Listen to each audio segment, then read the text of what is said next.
ಬೆಂಗಳೂರು ಅಭಿವೃದ್ಧಿ ಪ್ರಾಧಿಕಾರದ ಜಾಗದಲ್ಲಿ ಅನಧಿಕೃತವಾಗಿ ಕಟ್ಟಡಗಳನ್ನ ಮನೆಗಳನ್ನು ನಿರ್ಮಾಣ ಮಾಡ್ಕೊಂಡದನ್ನ ಡೆಮಾಲಿಷನ್ ಮಾಡೋದು ಪ್ರಕ್ರಿಯೆ ಈಗ ಆಗ್ತಾ ಇರುವಂತದ್ದು. ಇದು ರಾಜರಾಜೇಶ್ವರಿ ವಿಧಾನಸಭಾ ಕ್ಷೇತ್ರದ ಮಾಳ್ಗಾಳ ಸರ್ವೆ ನಂಬರ್ 14/2 2 ಎಕರೆ 14 ಗುಂಟೆ ಜಾಗದಲ್ಲಿ ಈಗ ಅತಿಕ್ರಮವಾಗಿ 40 ಮನೆಗಳ ನಿರ್ಮಾಣ ಆಗಿತ್ತು ಅನ್ನೋದು. ಹಲವು ವರ್ಷಗಳಿಂದ ಇಲ್ಲಿದ್ದಂತಹ ಸ್ಥಳೀಯರೊಬ್ಬರು ಇದು ಅನಧಿಕೃತವಾಗಿ ಬಿಡಿಎ ಜಾಗದಲ್ಲಿ ಮನೆಗಳನ್ನು ಕಟ್ಟಿಸಿಕೊಂಡು ಬಾಡಿಗೆನ ನೀಡ್ತಾ ಇದ್ರು ಅನ್ನೋಂತಹ ಗಂಭೀರ ಆರೋಪ ಇತ್ತು. ಸಂಬಂಧಪಟ್ಟಾಗೆ ಕೋರ್ಟಲ್ಲೂ ಕೂಡ ವ್ಯಾಜ್ಯಗಳಾಗಿ ಇತ್ಯರ್ಥವಾಗಿ 2 ದಿನಗಳ ಹಿಂದೆ ಸುಪರ್ದಿತ್ ಪಡ್ಕೊಳ್ಳಿಕ್ಕೆ ಈಗಾಗಲೇ ನ್ಯಾಯಾಲಯ ಒಂದು ನಿರ್ದೇಶನ ನೀಡಿರುವಂತಹ ಹಿನ್ನೆಲೆಯಲ್ಲಿ ಇವತ್ತು ಬಿಡಿಎ ಬಂದು ಒಂದು ಕಾರ್ಯಾಚರಣೆ ಮಾಡಿರುವಂಥದ್ದು. ಜೆಸಿಬಿಗಳು ಇಲ್ಲಿ ಗರ್ಜನೆ ಮಾಡಿ ಇಲ್ಲಿರುವಂತಹ 40 ಮನೆಗಳನ್ನ ಒಡೆದಿರುವಂಥದ್ದು. ಇಲ್ಲಿ ಸರಿಸುಮಾರು ಹಲವು ಮಂದಿ ಎಂತಂದ್ರೆ ಉತ್ತರ ಕರ್ನಾಟಕ ಭಾಗದ ಯಾದಗಿರಿ,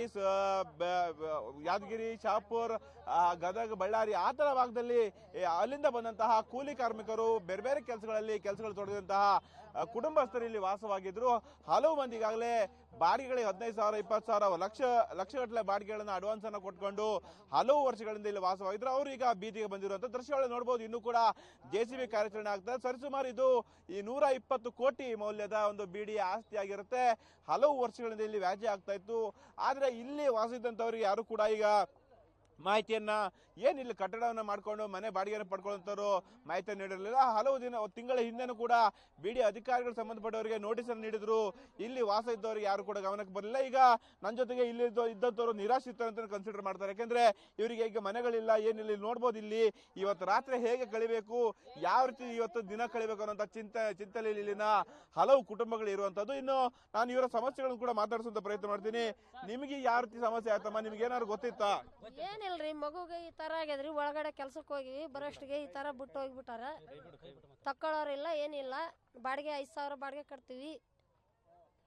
ಇದು ಕೋರ್ಟ್ ವ್ಯಾಜ್ಯ ಇತ್ತಂತೆ. ಇದು ಬಿಡಿಎ ಜಾಗ ಅಂತ ನಿಮ್ಗೆ ಯಾರು ಹೇಳಿದ್ರ? ಇಲ್ವಾ? ಏನು ಹೇಳಿಲ್ರಿ, ನಮ್ಗೆ ಯಾರು ಹೇಳಿಲ್ರಿ.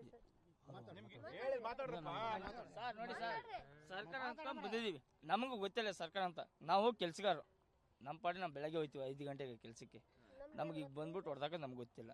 ಅದು ನಮ್ಗಾದ್ರೂ ಒಂದು ಮಾತಾದ್ರೆ ಹೇಳ್ಬೇಕು ತಾನೆ, ಯಾರು ಓನರ್ ಆಗಲಿ ಯಾರೇ ಆಗಲಿ. ನಮ್ಗೆ ಯಾರು ಹೇಳಿಲ್ಲ. ನಮ್ಗೆ ಯಾರು ಹಿಂಗೆ ಏನಂತಂದ್ರೆ ಬಂದ್ಬಿಟ್ಟು ಸಡನ್ನಾಗಿ ಈಗ ನೋಡಿ ಹಳೆ ಮಗನ ಬಿಟ್ಟು ಹೋಗಿದ್ವಿ. ಒಂಚೂರು ಹೆಚ್ಚು ಕಡಿಮೆ ಏನು ಮಾಡ್ತೀರಾ ಸರ್? ನೀವು ಒಂದು ಜೀವ ಹೋದ್ರೆ ಏನು ಮಾಡ್ತೀರಾ ಹೇಳ್ರಿ? ಅಲ್ವಾ? ಟೈಮ್ ಆದ್ರೆ ಕೊಡ್ಬೇಕು ತಾನೆ. ಇಲ್ಲ ಬಂದ್ಬಿಟ್ಟು ಬೇಡ, ಪೊಲೀಸ ಒಬ್ಬರೇ ಬಂದ್ಬಿಟ್ಟು ನೋಡಪ್ಪ ಖಾಲಿ ಮಾಡ್ಬೇಕಂತ ಹೇಳ್ಬೇಕಲ್ವಾ ಸರ್? ಈಗ ಬಿಡಿಎ ಹೇಳ್ತಾ ಇರೋಂಥದ್ದು ಇದು ನಾವು 2-3 ತಿಂಗಳಿಂದ ನೋಟಿಸ್ ಕೊಟ್ಟಿದ್ವಿ. ಇಲ್ಲಿ ಇಂಜಿನಿಯರ್ ರವಿಕುಮಾರ್ ಏನ್ ಬಂದವರು ನೋಟಿಸ್ ಕೊಟ್ಟಿದ್ವಿ.